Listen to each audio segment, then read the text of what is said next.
So without further ado, I have here Diana Mollocana that's going to talk to us about powerful digital illustrations. So Diana, please take it away.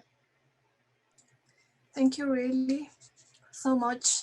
I'm really happy to be here. This is the first workshop I'm actually doing in BioSummit 4.0.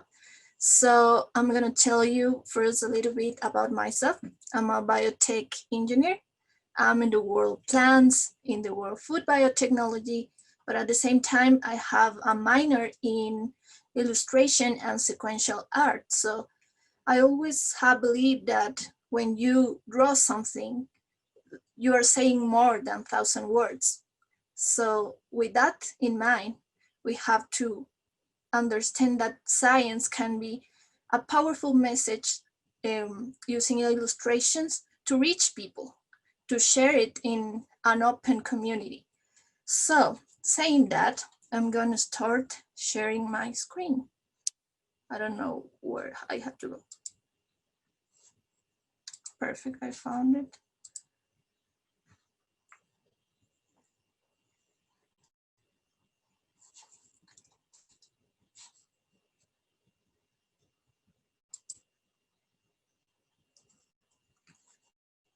Please let me know if you can see the screen right now. Yes. Yeah, perfect. So, first of all, this is a 101 illustration course. So it means that we're gonna see many basic stuff and also maybe some tools that you might have seen. But I'm sure that we're gonna all learn many new things. Okay, well, first, thanks for being here. And we're going to start talking about the types of scientific illustrations that we can create. When we think about scientific illustration, we may think about the journal, the diaries that all scientists used to make to report their findings. And until now, we have still that very concept. Nevertheless, I will say that there are no strictly types of scientific illustration. We have many techniques, many things that we can show, and we can classify them like by the things that we want to show to the public. For example, we have the anatomical illustrations, the botanical illustrations, the fauna illustration, but we have also some things that are not as strict at those, because they don't need to be so strict to show the things that we want to, like sketch, like comics, and all that stuff. All those illustrations are mine. But what happens when you think that you don't have the skills to draw? That's the reason why we have digital illustration. And we can do a lot of things, nice things, to show molecular roads, to show virus structures, and so on.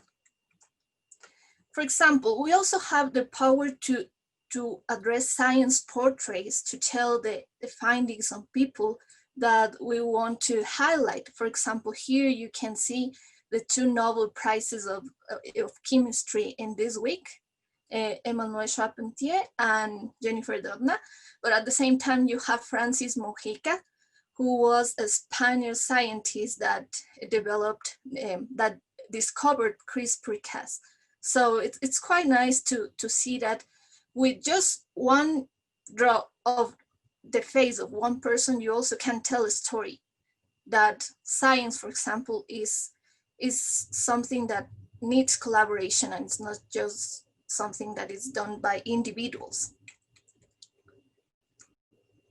But with that said, we also have to consider that it's true that drawing answers to our own particular needs to express ourselves.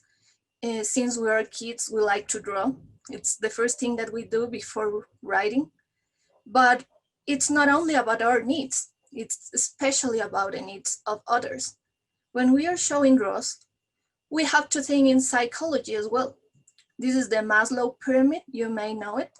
So according to this pyramid, you need to solve different types of needs in hierarchy. So first are the physiological ones, then you have safety, then you have love, belonging, to be in a team, then you have esteem, and then you have self-actualization, or to find your purpose in the world. So I would like to leave for a moment open mix to tell me, how would you think that the science that you're making can fulfill the needs of others?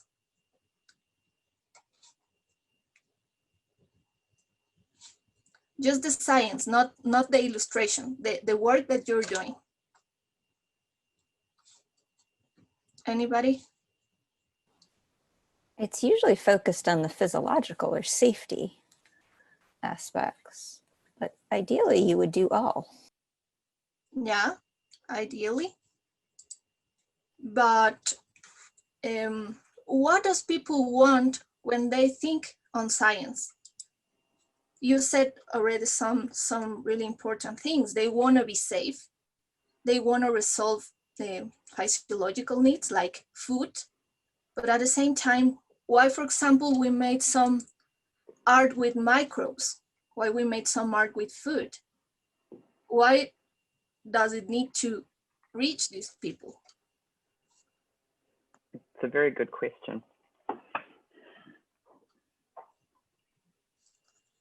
What do you think?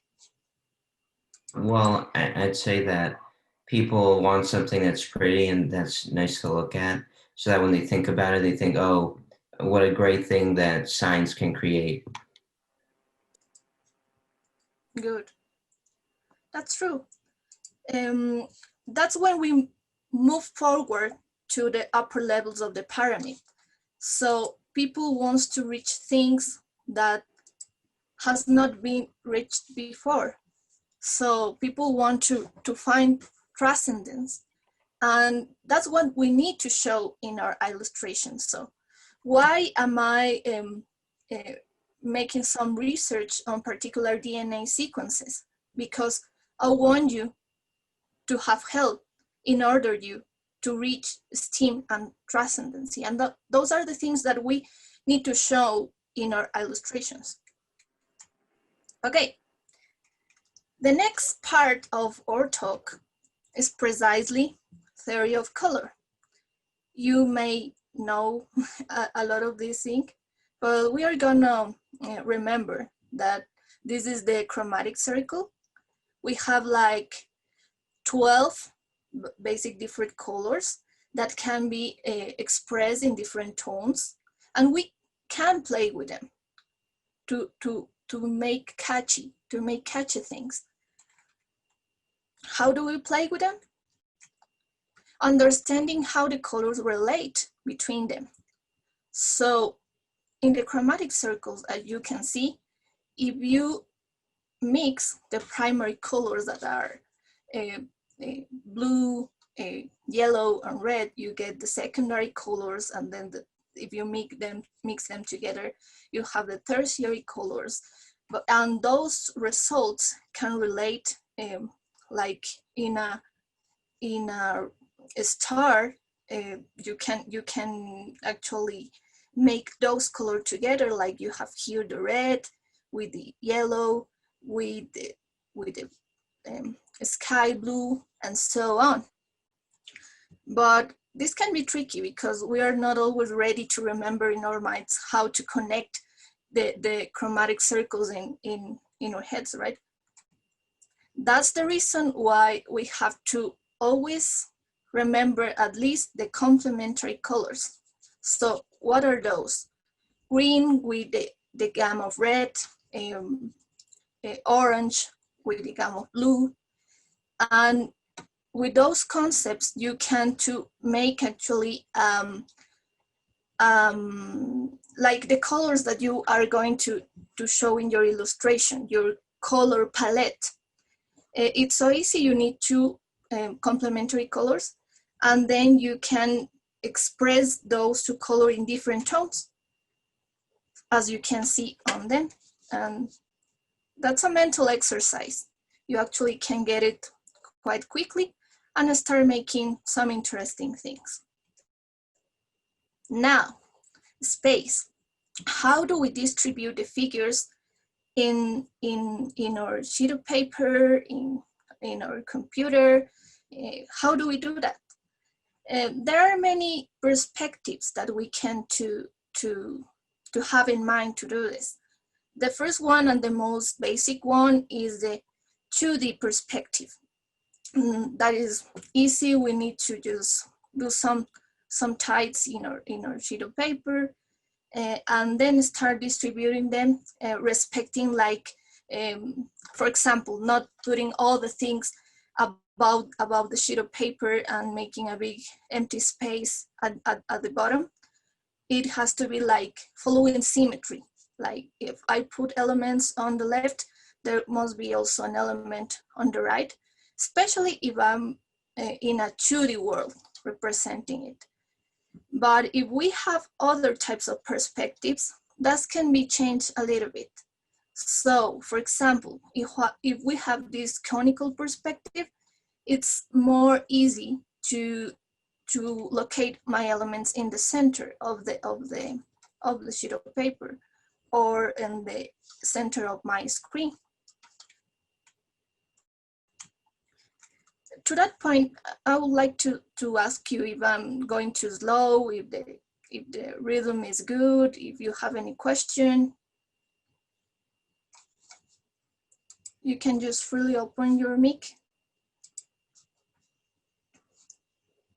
Did you already know this? Is this something very new? Is very old? Okay. I think most of us probably learn illustration through science rather than science through illustration, if you know what I mean. So yeah, things about colors and perspective is something we'd learn after we might learn botanical taxonomy, for example. That's my background, one of my first degrees. So I think we come at it in a different way, and it's useful to have the actual building blocks. So thank you.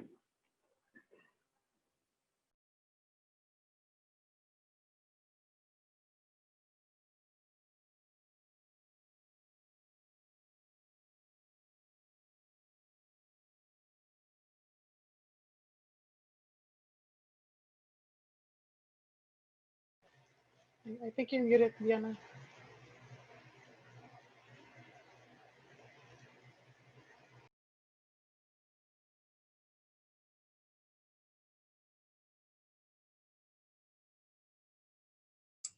Can you hear me now? Yes, we can hear you now. Sorry, I was telling that, well, first, thank you so much, Alison, for what you were telling us.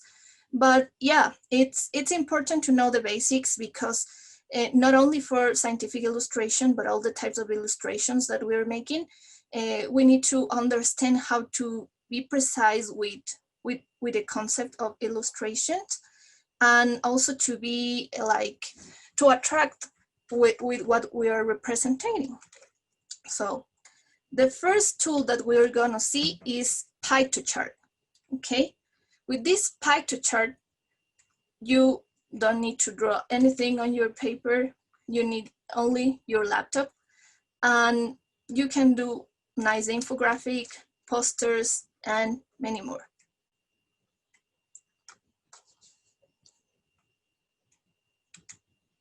I'm having problems to.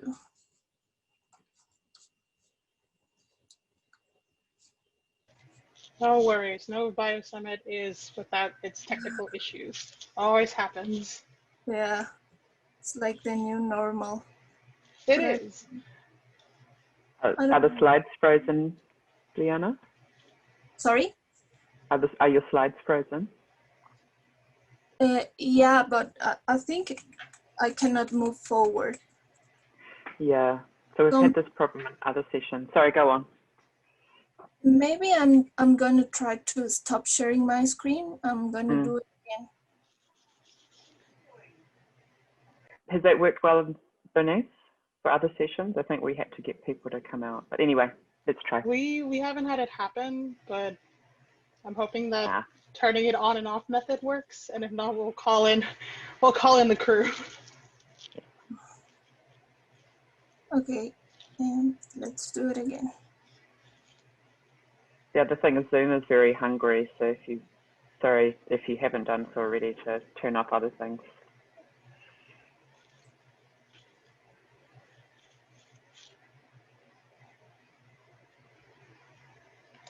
Okay, I'm doing it again.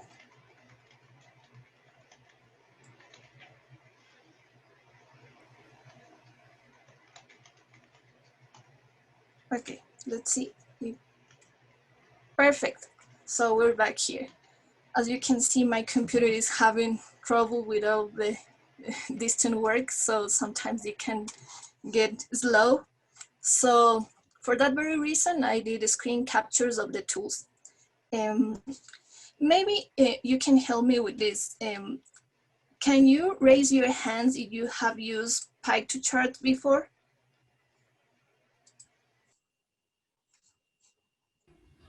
Up. Looks like it's quite new. Nice, perfect.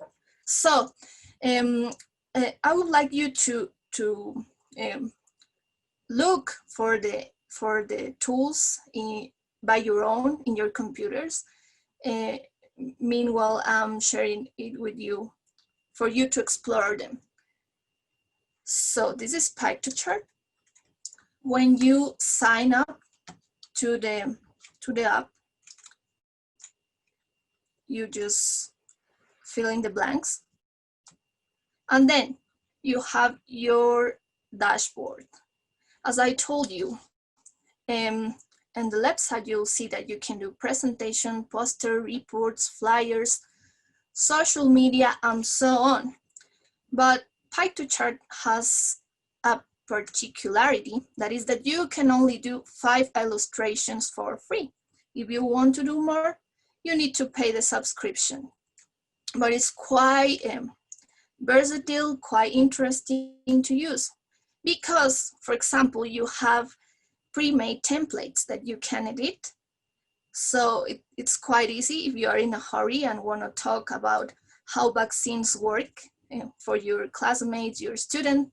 You just go to the template, look for it, edit it, change the colors if you want, and you can do it quite intuitively. But you can also start from zero, from blank templates. In the left, you have all the things you need, like the graphics, the design components where you can add lists, timelines, comparisons. You can also upload your own figures. You can add titles, particular letters. And this I like it very much. You can also add charts, maps, and YouTube videos. If you want to add a chart, you just need to select the option and you will have different types of them. You just start erasing the data, the pre-configured data, and fill it with your own very data. But you can also do illustrations with maps. This is Ecuador, the country I'm from, and you can like start doing particular colors for the regions, and at the same time you can show data for those particular regions depending on what you're going to tell. For example, the number of biohackers per province. This is not true in Ecuador. We have, like, unfortunately, not many people working on biohacking, but let's hope that that thing change. And it's quite interesting what the things that you can do. The next tool, BioRender. Diana, can we pause for a moment? I think there are some questions about PictoChart that people would like to be answered in the chat. So David is asking, is PictoChart similar to Canvas? Quite similar, but I would say that Canva has a little bit more applications regarding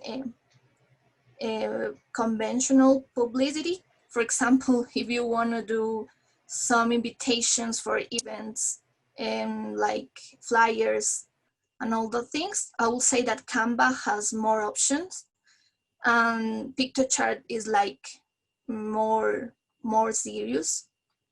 That I would say that. But regarding if PictoChart is more intuitive than Canva, I don't think so. They are like the same. So if you know how to use Canva, you can use PictoChart perfectly. All right, thank you. And one more question from Allison Stringer. Does PictoChart interface with R or other statistics tools or GIS? I don't quite know what that is. Allison, if you would like to elaborate on that. Oh, sure. That's just the mapping geographic information systems type things. I don't think so, but in future tools, we will see a data wrapper that can actually help you a lot more on that. Thank so you. I don't think that PictoChart will help you for it. Thank you. You're welcome. Okay, so maybe more of you know BioRender. Could you please raise your hand if you have used it before? I see that Pamela is doing it, Fatima as well. Two people. Corinne también as well. Perfect, so 3 people. I was hoping that you will know it more. Okay, BioRender.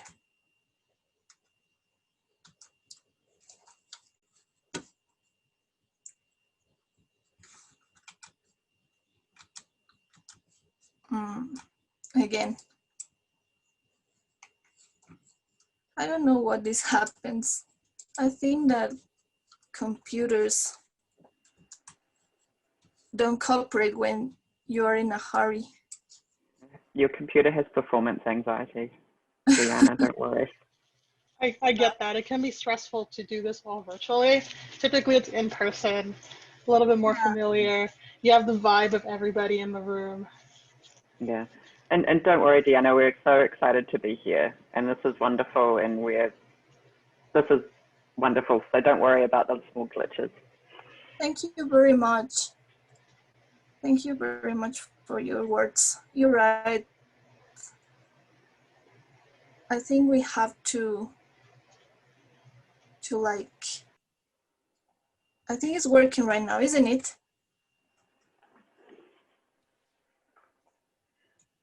Perfect. So BioRender. This is particularly one of my favorite ones. So you need to sign up for free. This one is especially focused on scientific work. I would say bioscience work. And I love it because it's a collaboratively platform. So you can find a lot of things and drawings that people are doing around the world to show their findings, their interest in science. So you can just pick one, look for it, pick one, edit it, and then you can share it in your papers, in your posters. You can do your 1x0 as well. So you can start from a total white illustration. You can choose what you want to do. And for me, the best size to work is a slide because it's quite big, and you can like adjust it to many other types of formats. So I'm not sure if I told you, but you just need to start like selecting, start a new illustration. If you want to do the blank illustration, you select this size, then you call it with your preferred name. And then here's your dashboard.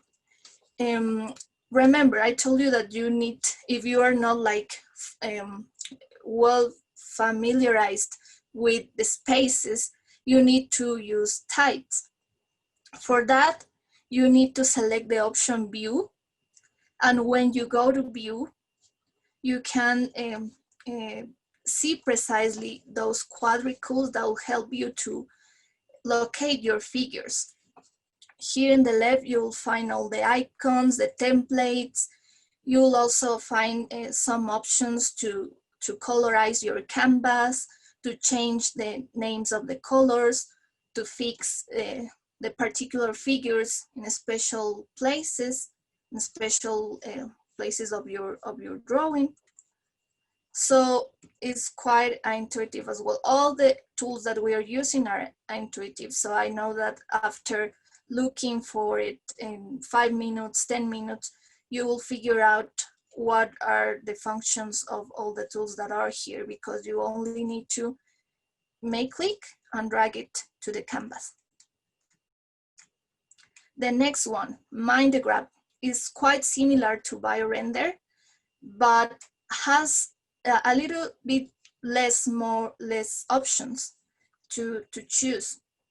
I like Mind the Graph because it has more like drawing illustration, like you can think that they were painted by hand, and in BioRender you have instead more digitals.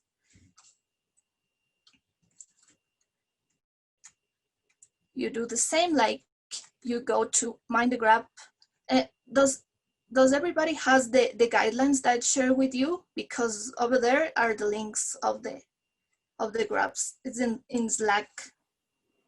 Just make a thumbs up if you have them. Are they also in the notes, folks? Because I can pop them in the notes. Oh, They are also in the notes. Thank you. Thanks for sharing. Good to know. So you just. I also just popped them in the chat. Thank you. Okay, so the difference between BioRender and this one is that in BioRender you can as well make 6 illustrations for free, and then you need to pay. So what I sometimes do is to download my illustrations, erase the older ones, and then start again. But here in Mind the Graph, you only can do 1.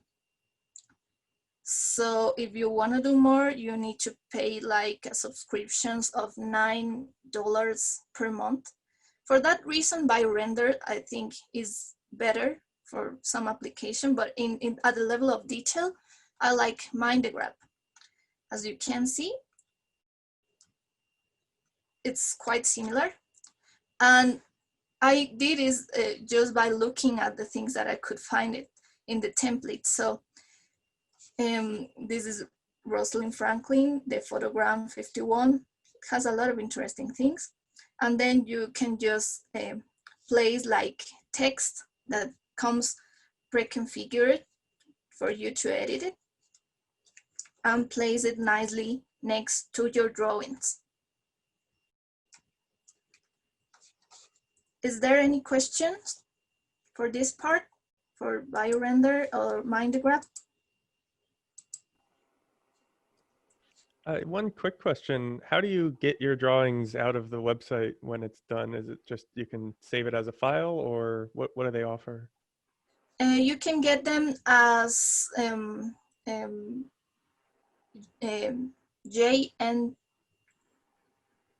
JPG formats, PNGs. Maybe you're asking this because you want the code to embed it in the web page, right? Say again. Maybe you want to know if you can get like a code to insert them in a particular web page, or Maybe. I was also just yeah, I didn't know if you could get a JPG or what. So can it be a code to go into a web page, or do you need to do that manually? I think you need to do it manually. You can just get PDFs, image format out of them, especially for these 2 ones. Cool, great. Another question? So just a quick one. It sounds like you're giving us a lot of great options, and then it's maybe up to us to figure out which one works best for us. Yeah, that's true. Thank you. If there's any things that work better for any particular ones, that's useful. You've been giving us some of that information, so that's helpful. Thank you.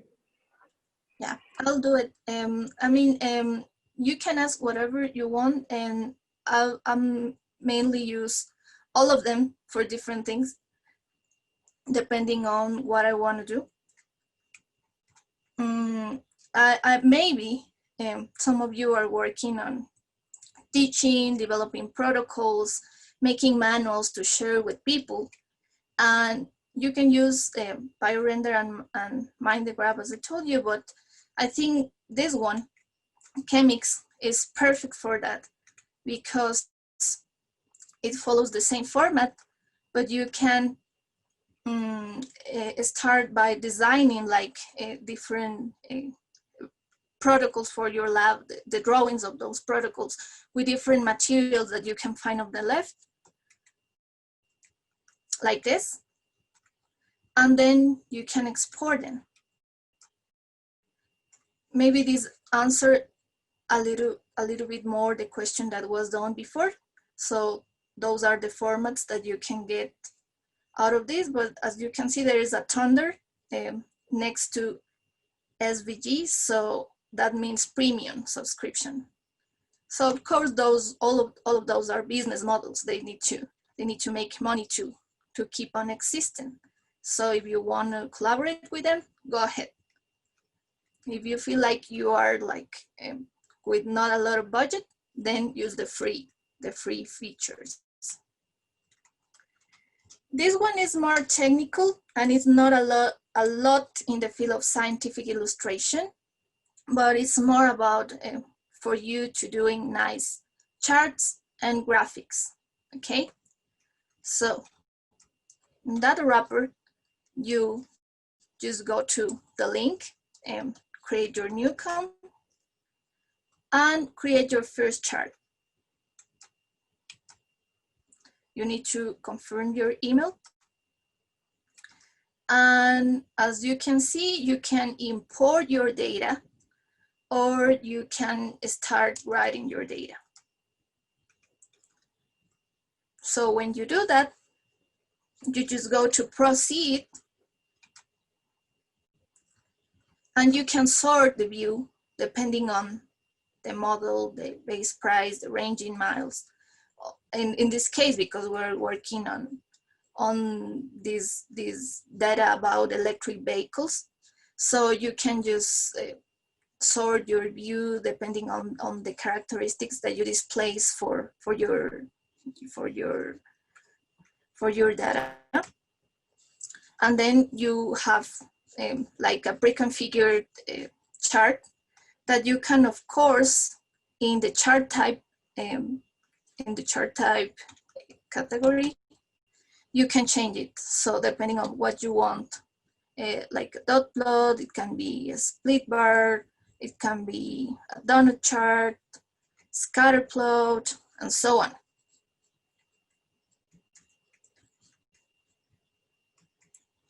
I don't know if you can see this right now. That's why I love Data Wrapper, because I consider that this one is quite inclusive. So this wouldn't be a workshop about scientific illustration if we wouldn't consider that some people cannot see what we can see. So there are different color blindness, like deuteranopia, protanopia, tritanopia, and chromatopsy. That means that when we are doing some illustrations, some figures to share our work, and maybe we are not considering that the people, some people over there is not going to see what we are seeing. And if we want our work to be inclusive, but this group of people, we just select one of those categories depending on the segment of population that we want to reach, and we will get our diagram colored particularly for that type of persons.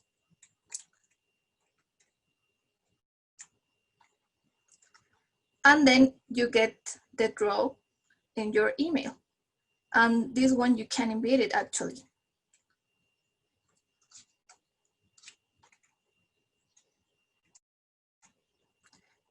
It's nice as well because you can do color plate maps, symbol maps, and locator maps. It is like connected with the question that Alison made. So here you can do like a lot of graphs regarding to data for worldwide maps, as you can see.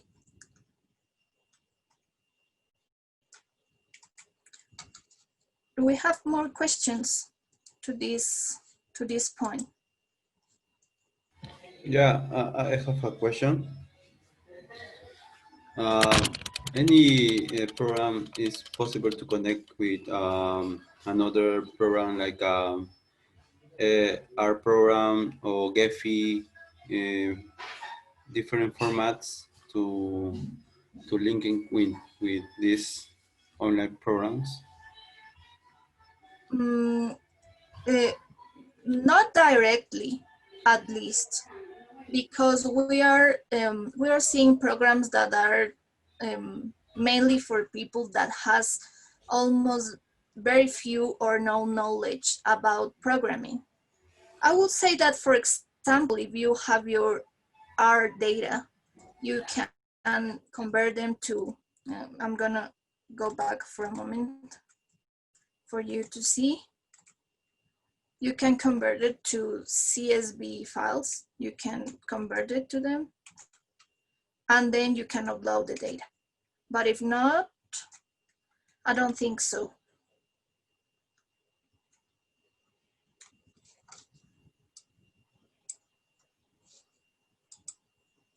I don't know if that answers the question. Yeah. Thank you. You're welcome.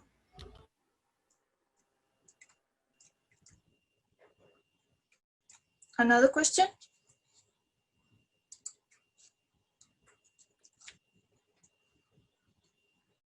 Okay, so we can go on. For this one, Inkscape, you actually need to download the program, because this allows you to do vectorial drawing. What does vectorial drawing means? It means that, for example, let's think about paint. We all have used paint in a certain moment of our lives, but if you draw something in paint, then you can not get it like in the right proportion if you export it and amplify the drawing. And it can be difficult to display a lot of different graphics at the same time in the canvas.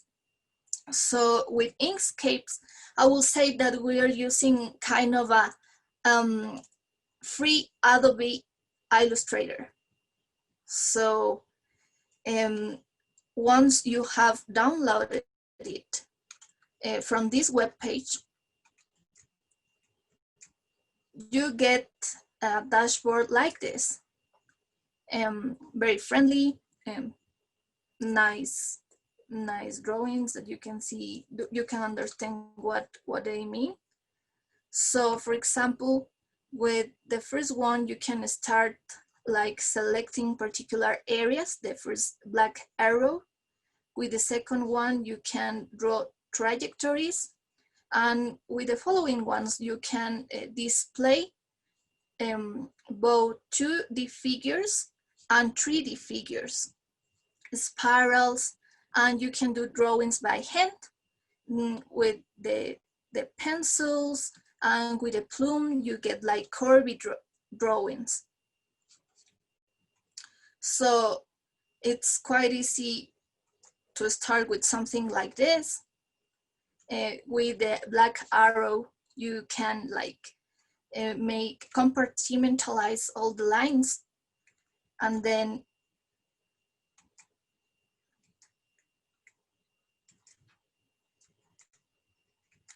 make something like this out of this.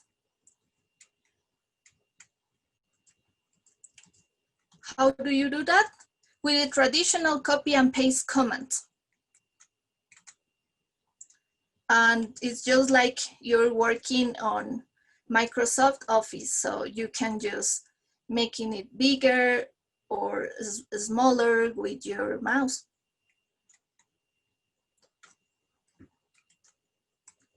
Good. So now we are going to work in what I think is the best part of our workshop, and is the section of do it yourself. So what we're gonna do? You need to think about those things that you want to share with people, that you think that sometimes they don't understand you. And for example, here in my house, I'm the only scientist, so sometimes it's not easy to talk with the people that is around me about what I do. So think about people that you want to tell something, that you want to tell the story, but they're quite busy to read the things that you write about. Think about that person, think about the needs of that person, think about what is the most remarkable things of your research, of the things that you're interested in.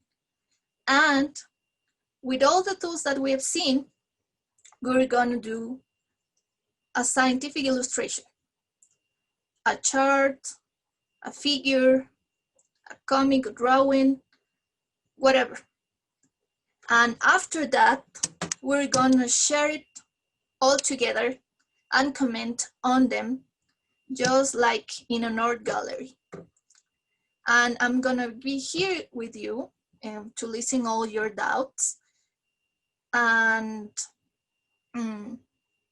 let's go.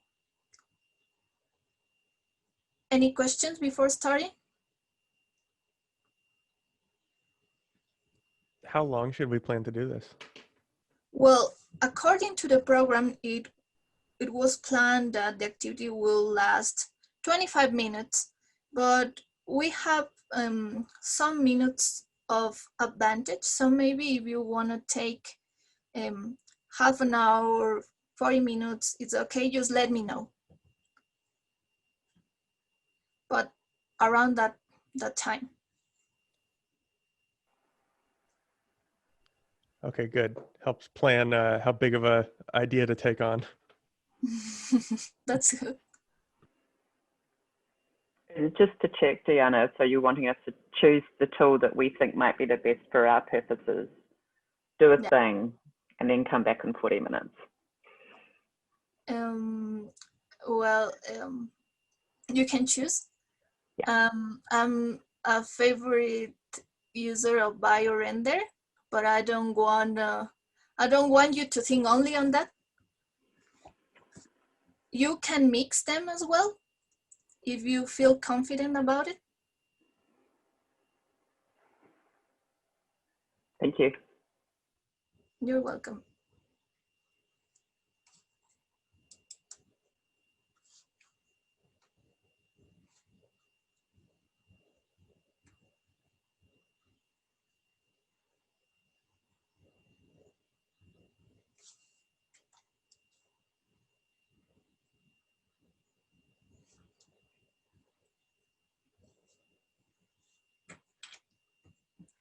We can put some music for you to get more inspired, don't you think?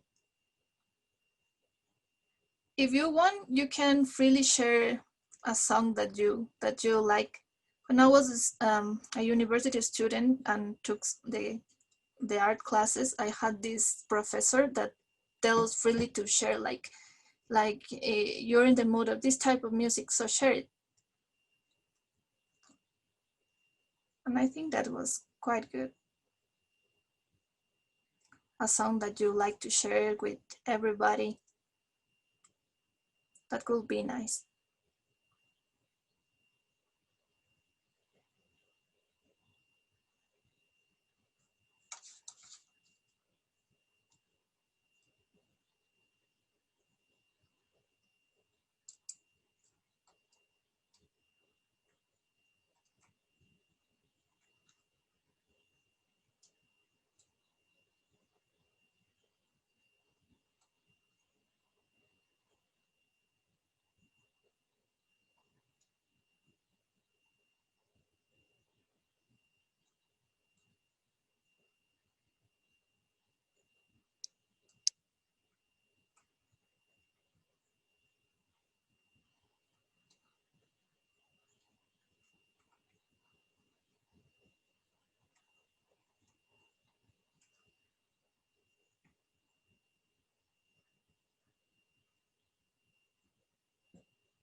How's everyone doing with their ideas?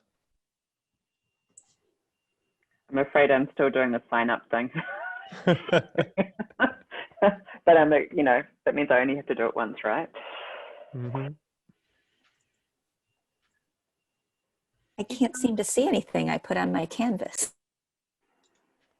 Oh, is your computer having performance anxiety too? It might be, yeah. If you read the guidelines, you must have seen that some of the materials. And just inserting once again Susan's comment about that, that it's on a human-to-human level about when decisions are made in favor of one person, it's leaving out another group of people. And so this is on multiple levels that our systems of care need to be multiplicitous and reevaluated with that. Hey, you guys, that was fantastic. I want to throw this out to the audience, and Heidi, if we could maybe put it to view where we could see everybody on the things, and I don't know if that's me that needs to do that. I can try that. There we go. All right. Are we getting someone else's? Yeah, what's happening? If you want to ask a question, let's just informally. In 2 different sub-sessions. Someone's probably got 2 or 3 Zooms running on their screen, and we're getting sound bleed over. I see. Okay. They didn't mute their Zoom. Yeah. Yeah. Some people have FOMO and are trying to be in 3 sessions at once. The Hey, FOMO is David real. is doing all 5. Yeah. Some of us don't have that much Zoom. I just figured out my illustration. I was trying to figure out if I should do a silly one or a serious one, and I'm like, I'm just gonna make it about FOMO now. That's perfect. So the 10 states of FOMO in a pyramid. The 10 states of FOMO. Wait, that's perfect. Wait, thank you, Allison. You just completed my idea. No. You have to make the magic beneath. Oh, trust me. I am working on it right now. My fingertips are flowing with ideation energy. I have to say I'm loving the templates in BioRender. Oh, BioRender is great. I actively use this a lot Amazing. for my work. And I'm glad, Diana, thank you for the tip of starting with the slide. You're welcome, Alison. I'm really happy to share all these tools with you guys because I just wish I would have known these things like in the past because as I told you, I have this illustration formation. So it took me hours, days to draw something like with the level of detail that I want to. And with this thing, you can just like do it in minutes.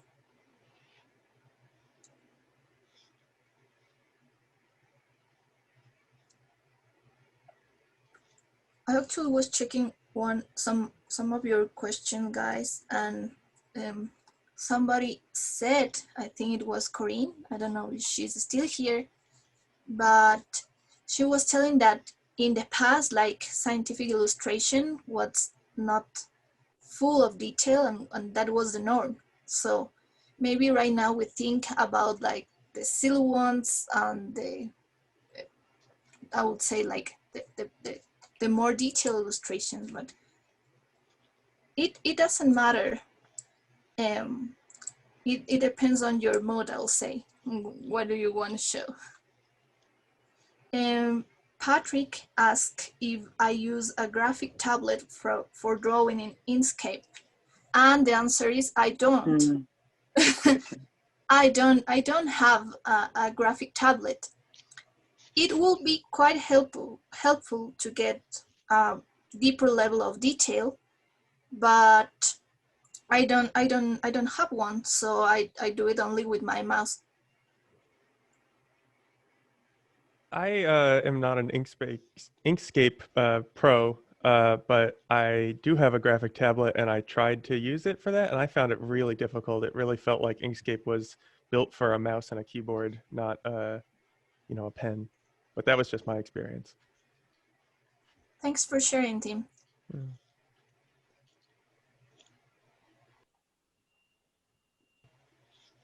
What other programs do people use to make scientific illustrations?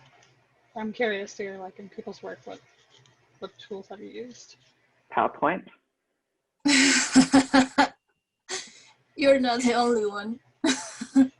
And then in the other extreme, like line drawings for taxonomy.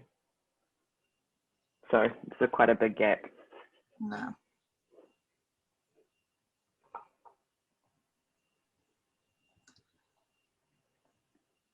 Anybody else? What are other people doing?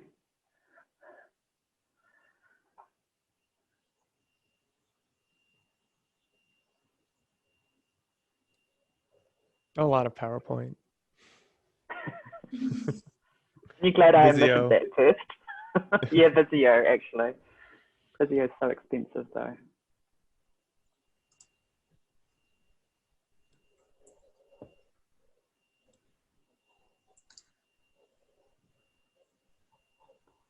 For data charts, I'll try to build something in R or Python, but sometimes that takes me hours because you get into the details of it and you just, you spend a long time trying to solve a code problem when you're trying to just make a nice graphic. I've honestly gotten caught up in that multiple times. And then when I got to the end of, like you said, trying to make it like really pretty, it's like, let me move this like 0.1 pixels to the right.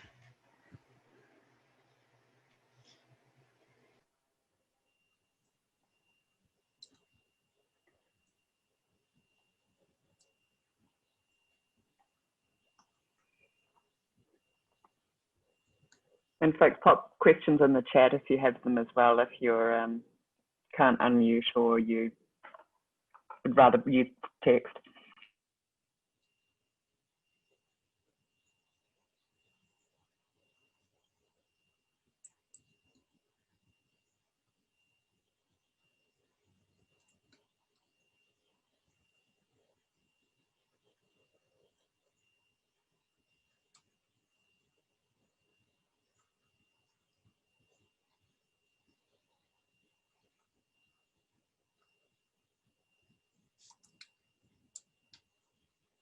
I also see in the chat that someone asked if you only can combine one color with two more. And the answer is no, but complementary colors can help you to start having in mind the palette that you're gonna use when you're doing it. You can use two colors, like it can be in black and white, or you can use a lot of them. But the thing is that you need to play with like the degradation, the opacity, like how do you see them together? For example, I wouldn't say that a fluorescent green with a red looks good. It's just like you just feel it, like how do you combine them? You use the chromatic color as a guide, but the possibilities are infinite.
there any more questions for Diana or any of the other people, or is anybody wondering about anything? Curious?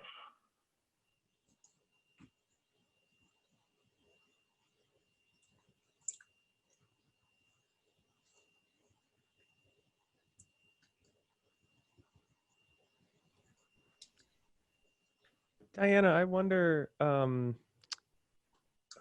like I said, I tried to get started on Inkscape and I found it kind of hard to start. Do you know of any good places to start learning to use Inkscape? Well, my first advice is that you don't hesitate and take your time. Like, just play with the things and see what they do. But if not, if you don't feel like that is enough, YouTube. Yeah. Yeah, thanks. That's probably good advice. But the truth is that Inkscape may be quite challenging if you compare them with the other tools at first, but the results could be amazing once you understand the tool. Yeah, I can tell that it is very powerful. It's just hard for me to, I don't think like a vector format, you know? Yeah, totally understand it. Actually, it's a challenge because when you are taught to draw with a pencil, you just don't think like you can do it in the computer, at least if you don't have like a mouse pad or something like that, something similar to the paper and the pencil. Talking about paper and pencil, I was about to tell you this, but I don't know what happened. I forgot something happened. But if you saw the guidelines, you'll have noticed that between the materials asked for this workshop were the traditional paper, pencil, a pen. So those are quite good to start making like your mental design of your idea. If you're having troubles to figure out how do you want it to look like, start with the basics. So use them wisely to do your illustration. Hi, Diana. Hi. Do you recommend any special program to make graphical abstracts? Yeah, BioRender is the best one to doing that. And is that because, as I told you, is a collaborative environment. So there are a lot of resources that you can use in a lot of different bioscience topics. So BioRender is the most versatile one. I actually use it a lot for my research, and I did a contest with BioRender. They made a graphical abstract contest like 3 months ago, and it was like a worldwide contest, and I was fortunate to win one. So use BioRender. They are not paying me for this. It's totally free, but Oh, it's perfect. a really good tool to do that. Thank you. You're welcome.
I don't want you to lose concentration, but if you'd like to, why don't you just write maybe the title of your favorite song or a song that you're thinking on, and I'll put it on here for all of you to listen.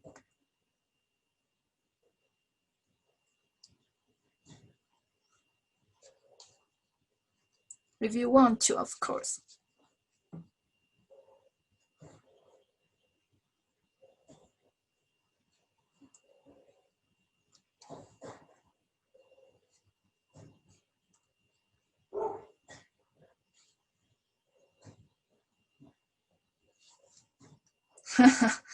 Just share what you have. Okay, let me see. Something from your country.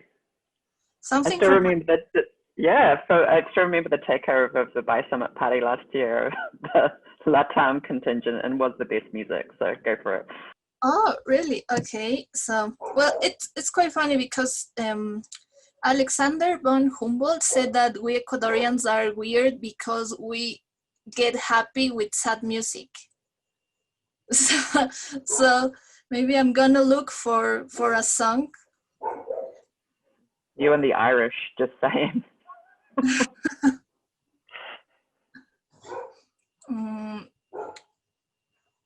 Let me see. This one is like one of the most famous songwriters and singers of my country.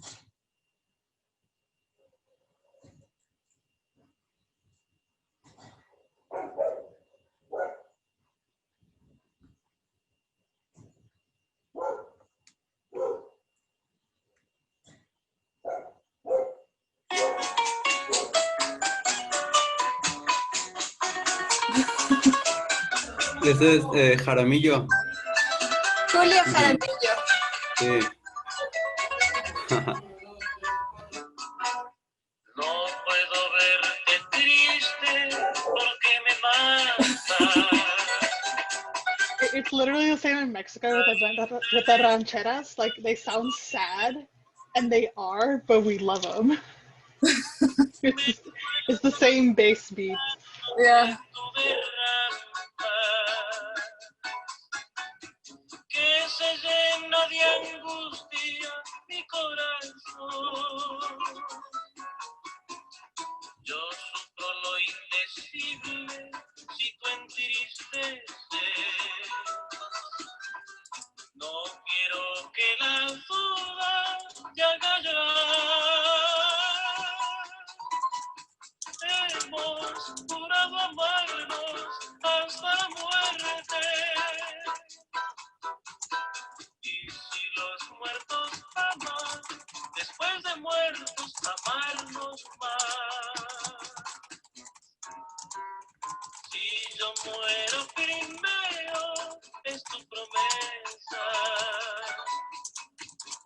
Sobre de mi cadáver dejar caer todo el llanto que brote de tu tristeza y que todos se enteren de tu querer. Si tú mueres primero, yo te prometo,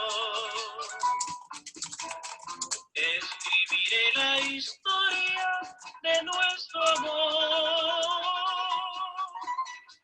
con toda el alma llena de sentimiento. La escribiré con sangre, con tinta sangre del corazón.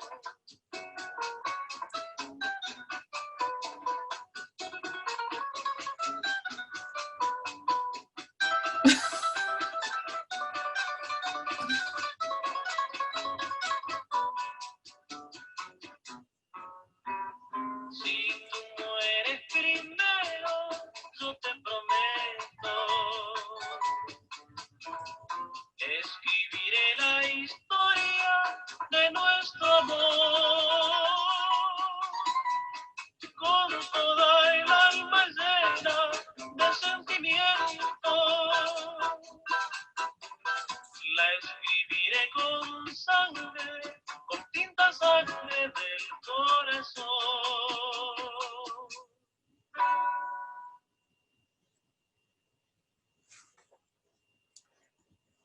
Do you want another one? Okay. Sí, danos más. Excelente. Vale.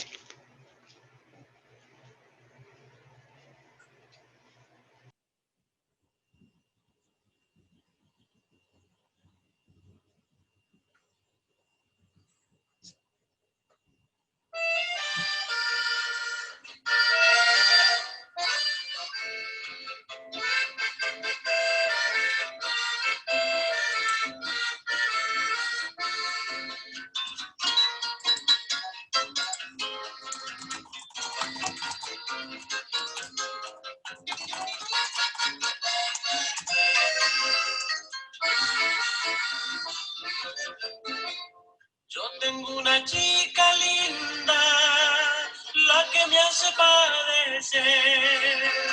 Cuánto diera en esta vida por ser el dueño de su querer. Ella sale muy airosa por el parque a pasear. Qué bonita es su mirada con su elegante modo de andar. Chica linda, una mirada yo quiero para brindarte sincero mi pecho lleno de un gran amor. Chica linda, déjame besar tu boca, calma mi pasión tan loca que hace que sufra mi corazón.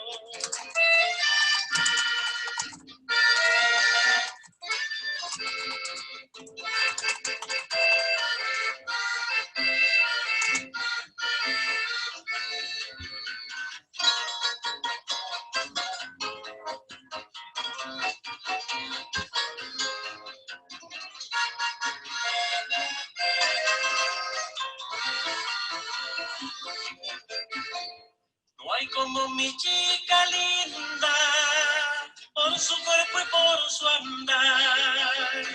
Qué bonita es su mirada y su sonrisa es un madrigal. Por eso a mi chica linda me la quisiera robar. Porque yo no sé hasta cuándo tendré esta pena que soportar.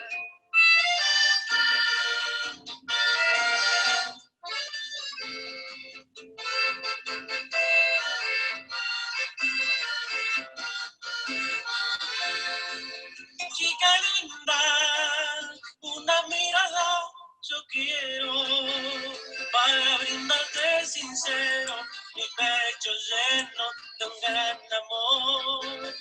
Chica linda, déjame besar tu boca, calma mi pasión tan loca que hace que sufra mi corazón.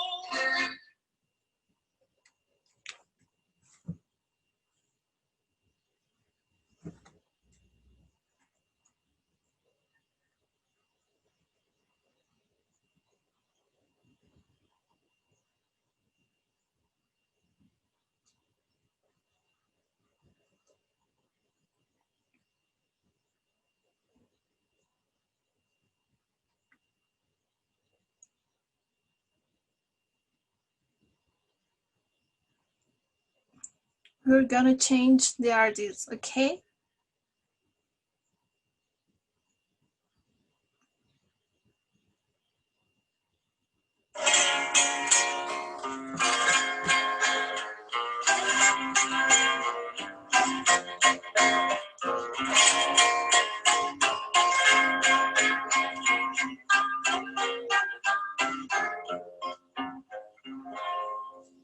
Esta pena mía no tiene importancia, no es más que la sombra. Why aren't you dancing? I am in my third floor bedroom with neighbors next door. De alguna fragancia. Hey, tonight at the party, David. Tonight at the party. Yeah, Que la vida es there will have more music. And remember, we need to wrap up because in some minutes we are need to share our fabulous scientific illustrations. Are we having too much fun? We need to keep going. Yeah, but we need to stop.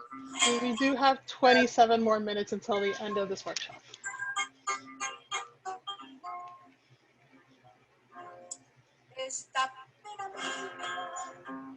Let's try to finish in 5 minutes, and then we'll have our presentation. El íntimo ensueño de alguna fragancia, que todo se muere, que la vida es triste, que no vendrás nunca, por más que te espere, que ya no me quieres como me quisiste.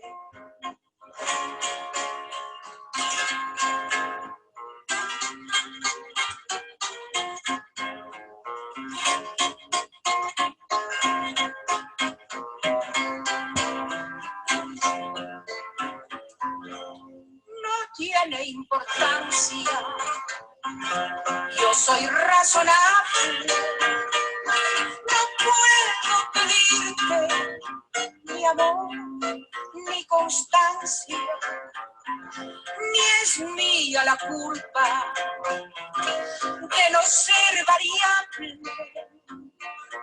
¿Qué valen mis quejas si no las escuchas? Y que mis caricias, cuando tú las dejas, tal vez despreciadas, porque fueron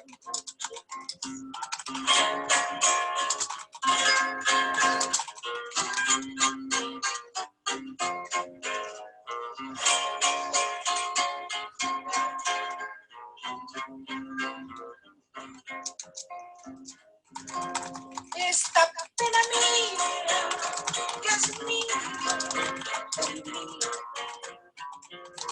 no es más que el recuerdo de alguna fragancia, no es más que la sombra de una melodía. Ya ves que no tiene ninguna importancia.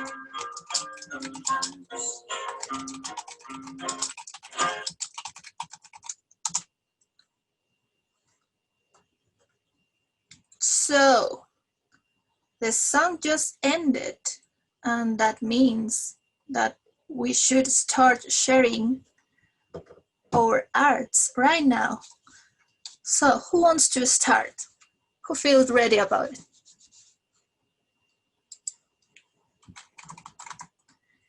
Jessica, excellent. I'll volunteer to start. Share screen. Do you need? You can do that. Perfect. Yeah, I was one of the volunteers, so I have access to that. This is mine. It's Nice. simple, but I was playing with the idea of that people talked about this morning about organisms' rights to exist. So I thought I'd flip the usual dynamic on its head and make a mouse looking at people. Interesting concept. I like it a lot. Thanks. I would say that sometimes when we're doing this type of art, it's also helpful to maybe write like a motto, a catchy phrase, and a small one, of course, to be more engaging, to put people in context. But it's quite powerful. Congratulations. Thank you. Anybody else?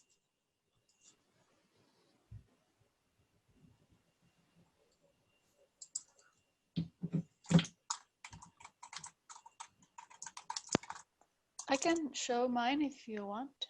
No one else is ready. Perfect, Pamela. Thank you so much. Can you share the screen? No. Do you It have says a I don't have access. Let me allow you. I don't know how to do this. Maybe Bere or Jessica, do you know how can I habilitate Pamela to share the screen? I can now. You should be able to share your screen now. Now I can, yeah. Thanks. Okay. Can you see? Yeah, okay. Yeah, so I'm director of a department of biochemistry, and we have a new biotechnology degree that we're offering. So I was thinking of how to make a nice infographic about what the department offers. Nice. So I thought of dividing it into the type of tools that they will use, the type of samples they will handle, and what they can do with all of this to improve crops, develop new products, new vaccines, and reduce contamination, environmental contamination, pollution. Excellent. Awesome. The same recommendation for Jessica that I gave for Jessica.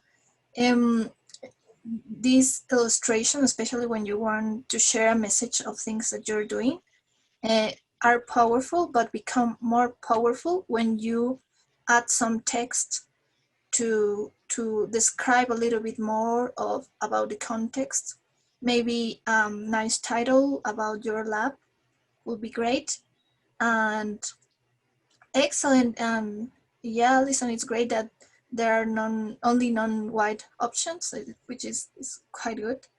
I looked for there's a nice option where you have a gender neutral figure, which is the one on the right, which yeah. I like because it's not a girl or a boy.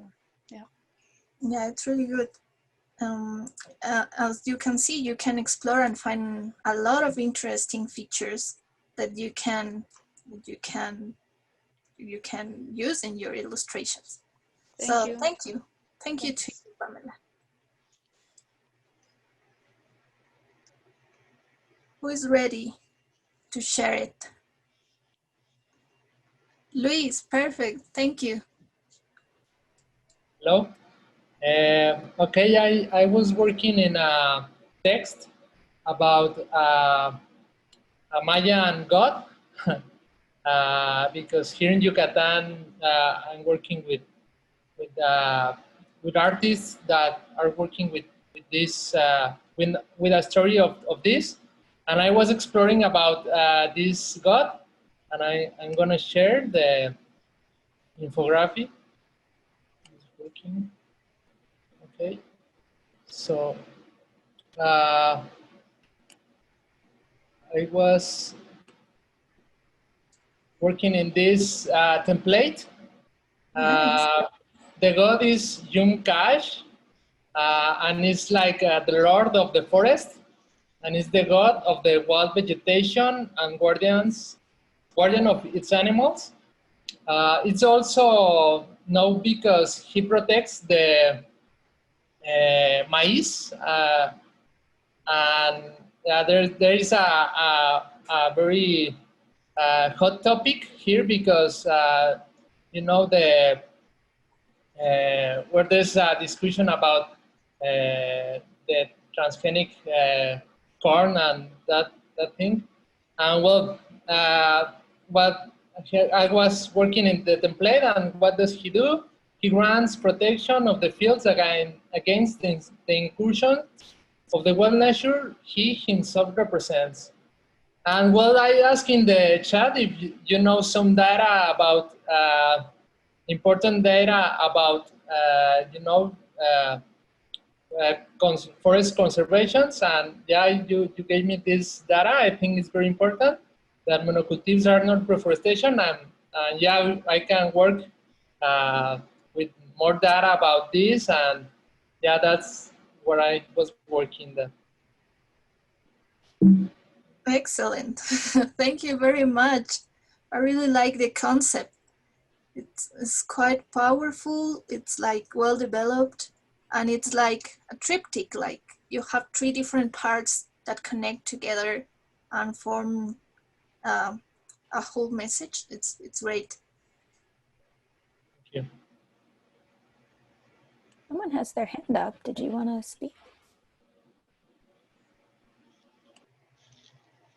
Yeah, I thought, hello, Hi. can you hear me? Quite low, but yes. Yeah, no, I also made something, so I thought maybe if I could. Sure. It was just, I just summarized what I did the entire day. Um, yeah, Excellent. yeah, Wow. this was, thank you so much for sharing the tool. For the first time I did something like this. Before this, my slides used to be very boring, like just written text. Yeah, maybe I would present this next time. Thank you. Actually, it looks quite nice. Yeah, it's not boring. Yeah, as Alison said, it's not boring at all. Yeah, thank you.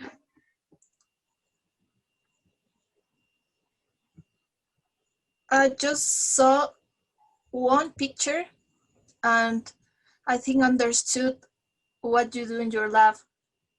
And that's precisely the message that I want you to bring back home today. Like with just one picture, you can say to everyone what you're doing. And thanks, Sonali, that was excellent. Really what we wanted to achieve today.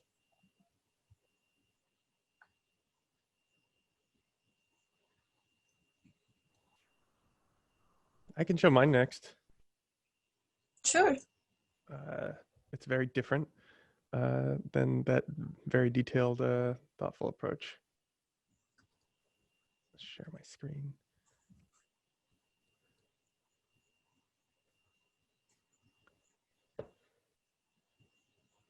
So I was trying to figure out, you said to think about the needs, and I was thinking about trying to explain to my mom this art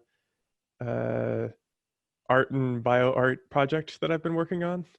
And so I was thinking, what is the fewest graphics I can use and still get the idea across? I don't know if it's perfect, but I just said, oh, there's a lady with a computer said, I've got an idea for a drawing. And then some microbes say, hey, let's make that together. And then I just say you can make it now. And I use the Instagram story format that that PictoChart suggested. I thought it might look cool to be hip. Yeah, it's cool. It's really cool. Congratulations. And parsimony can be a powerful strategy as well. As you said, you try to use like the less possible number of figures, and that's quite powerful as well. You need to share with us the project when you work further on it. Oh yeah, I'll make sure to talk about it in the BioArt channel. Excellent. Thank you very much, Tim.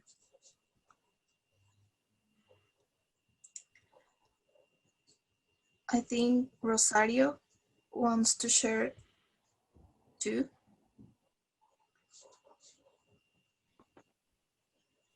Hello, Diana. Thank you for all the great information that you provided us with. I just started working with like the creation of a logo, and I just wanted to like take these inspirational minutes to work with that. Let me try to share with you my screen because I am in my phone in here. So just let me try to change the Okay, in here. So what I was doing is trying to like work with this logo that I came up with a few days ago. I started working with this in taking like a few extracts from BioRender, some figures like the biosensing thing in here. This logo is for a project that is related to like the creation of cancer diagnostics. So I was trying to use some of the tools that you suggested us with to improve like the colors, because earlier versions were with like only black and gray colors. So I'm just trying to work with that right now. I don't know if you could provide us with some more suggestions about the programs that could like increase the quality of the logos that we're working with, or the images that we're trying to do. Sorry for deviating from the infographics, but I just thought that like taking inspiration from the tools that you mentioned would be nice to work with for this project in particular. First of all, thank you, Rosario, and congratulations with your logo. I really like it. It's like well developed, and it has a lot of interesting figures that complete the message. You can have two different approaches. The first one is like making your logo, exporting the file, and then uploading it to augmenting pixels tools, and many of them are free as well and are easy to find. Just in Google, you can adjust the numbers of pixels that you want, the dimensions and all that stuff. You look for it like pixel adjustment in Google, and you find the first 2 or 3 options. Those are right. But if you want to work like directly in a software, I will say that Inkscape is better because Inkscape, sorry, because it has a lot of features that allow you to augment contrast, like to define the lines better, and it's vectorial, so you are actually preserving like dimensions, quality, and so on. Those are my advice. And if you wanna pay some more money, Adobe Illustrator, which is quite similar to Inkscape, but is more complicated to use. You can get a little bit like lost at the first sight, but those are the options. Thank you, Diana. I think that the tools that you gave us with were going to be very useful. Thanks again. You're welcome, Rosario. I think we still have time to share some 2 or 3 illustrations. What do you think?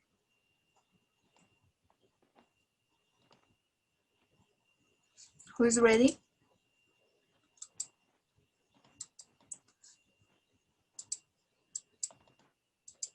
Rosario, could you please stop sharing your screen? Oh, I believe that I have done so. Let me check, because I'm connected from my cell phone. Sorry. No problem.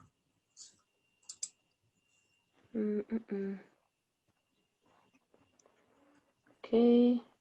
I think she's not sharing. I have the share screen button is active on mine. I don't know why I'm seeing Rosario's screen. Luis Mayorga says that an online tool similar to Inkscape is Figma. I haven't tried a lot, but I know there are many design options. I haven't tried two, so maybe I'm gonna, after this workshop, I'm gonna look for it and see how that works. Thanks for sharing.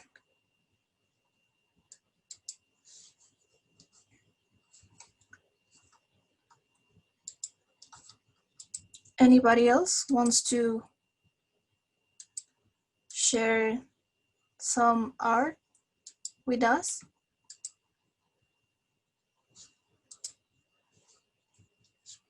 Mines? You already saw them. Were at the beginning of the presentation. All those drawings were mine. I didn't do anything right now because, as I told you, my computer is about to die soon. So I didn't want to risk that. And we were all having a good time, guys. So, but if you want, I can share with you some art in the future. Just maybe give me your emails if you're interested, and I can send it to you.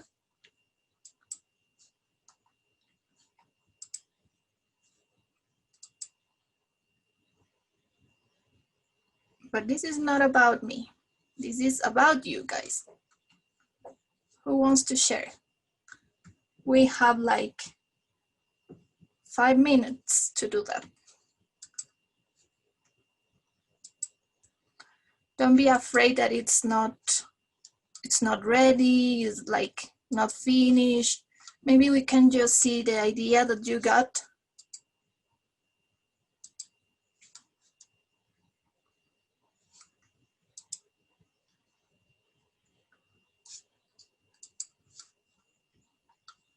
No? Don't be shy. I can share mine. It's a silly one, but I'll still share it. Go, Betty. All right, let me see. Yeah, silly is good. So drawing from Allison's wonderful comment, I started making a graph of the 5 stages of FOMO, and I'm trying to get like different images for them. And of course, peak is David. There's no other way to describe it, so I just used a photo of him. I'm trying to figure out like other like more interesting pictures. The first one is a pun, you know, an excited fluorophore. So you're excited, excitement. Because I'm still a science nerd, so I gotta stay true to my nature. I still want to decorate it with more things. So if people have ideas, I think this might be a silly one to share at the end of Bio Summit. I just got lost because it's like the perfect stages that I've felt in this particular moment. And here, I would like to congratulate you a lot because you're actually doing what we talked about, that maybe you're sharing these feelings, but it's not only about our feelings, but also the feelings of others. Maslow pyramid. Thank you. Congratulations, were really great. There's more science than you think on this. Thank you. I appreciate that comment, especially coming from you, Diana. There's also information technology, many things, parsimony. Great. I'll make it better. I'll make sure to show it off by day 3. I don't think You David's have here, to, so he's gonna be it's totally actually surprised by this. compulsory. David is here. Yeah. He's not really. No. He is, but he's not. He's not. He's David, stage 4. Yeah. All right, I'm gonna stop sharing my screen. Thank you. I'm open to ideas.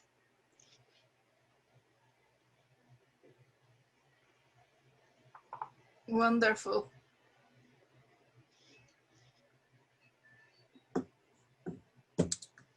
Who else? Allison, you haven't shared. I was hoping other people would, because mine is very, very basic. It doesn't matter. Yeah, let me try real quick, because we're nearly at time. Actually, basic, yeah. Like $1 million concept in art. Like wow, this is not even art. This is like, oops, sorry. Interesting. That's it. I can't actually see my screen. So can you see a diagram, or can you see something else? Yeah, we can see it. Okay, so you can see so this is where my brain is at the moment. I'm trying to figure out what open documentation needs. So this is the thing that I do almost every week in and out of in my day job and in my research practice, is figure out the interrelationship between things and how to communicate concepts. So this is super basic. I would take your advice, Diana, of sketching this out on paper first. I didn't do that, and I think it shows. But it's a great tool. It was super easy to use. It's really great, Alison. I mean, we all have different process of creations. Some of us, we can like think of a thing in seconds and draw it, and in other times we just don't have like something clear. But I see that you did a really well developed diagram, and I think what you can do is like the advice that I gave in the beginning, but in reverse. Like text is powerful, but don't forget the images. Thank you. I'll stop sharing now. So for example, if you think like documentation, maybe you can add a nice icon about papers, so the drawing get like more space than letters. Thank you. That's great advice.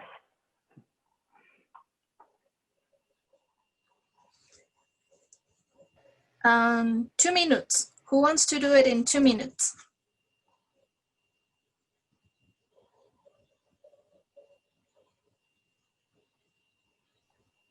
Especially someone who hasn't said anything or hasn't contributed much. Sorry, hasn't put anything in the chat. Go ahead. I haven't checked the chat yet. I'm gonna read what it says. Well, I'm gonna write again my email to all of you, so you can reach me whenever you want to do a scientific illustration. And if you feel like in the mood to share art and all that stuff, don't hesitate to contact me if you have any new different approach, any other tools that you'd like to share. You're always welcome. And what else? Alison says, make sure you have your hourly rates ready for us. Thank you, Alison. Okay. I don't know if anybody wants to say something else.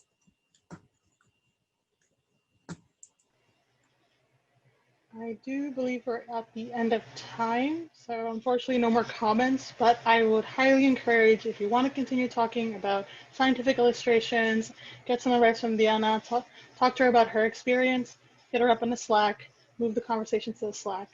But otherwise, Diana, thank you so much. I myself feel like I took a lot of this and will implement it into my own research work, and I hope it has for everybody, because I think, as Corinne was saying, about storytelling, like one is the words, one is being able to convey the story, and then there's like the images and elevate that to the next level.